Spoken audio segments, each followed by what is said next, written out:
नमस्कार प्यारे विद्यार्थियों, आप सभी का स्वागत है इस बायो की क्लास में। तो अगला नेक्स्ट पॉइंट पॉलीसैकेराइड। कौन सा? पॉलीसैकेराइड। तो पॉलीसैकेराइड में हम पढ़ेंगे अपनी जटिल संरचना के कारण यह जटिल कार्बोहाइड्रेट है। क्या भाई? अपनी जटिल संरचना के कारण यह जटिल कार्बोहाइड्रेट है। और पॉलीसैकेराइड होता है वो दो प्रकार का होता है। पॉलीसैकेराइड कितने प्रकार का भाई? दो प्रकार का। Number 1 homopolysaccharide. होमोपॉलीसैकेराइड एक प्रकार की दोहराई जाने वाली होमोपॉलीसैकेराइड का है सर। एक प्रकार की दोहराई जाने वाली होमोपॉलीसैकेराइड क्या है वो सर। अब इसका दो रूप होते हैं। एक होता है भंडारण रूप। भंडारण मतलब जो स्टोर करते हैं, अपने अंदर इकट्ठा करते हैं पदार्थों को। अरे होता है संरचनात्मक। संरचनात्मक मतलब होता है जो चीज संरचना के द्वारा दिखाई देती है। ठीक है, दोनों मतलब बता दिया।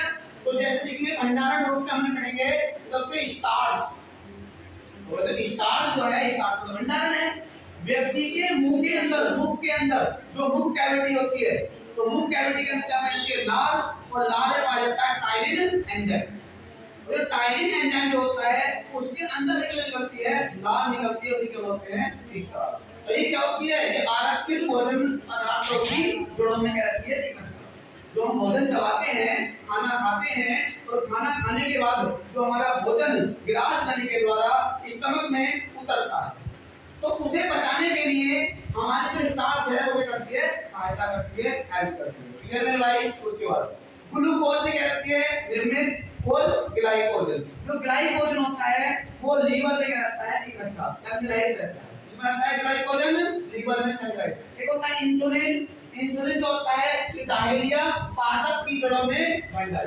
डायरिया तो एक वृक्ष है और इसकी जड़ से क्या प्राप्त करते हैं हम? इंसुलिन को। फिर उसके बाद फ्रक्टोज शर्करा क्या होती है भाई? फ्रक्टोज शर्करा। तो फ्रक्टोज एन इकाई से क्या रहती है? निर्मित रहती है। किससे रहती है भाई? फ्रक्टोज एन इकाई से निर्मित।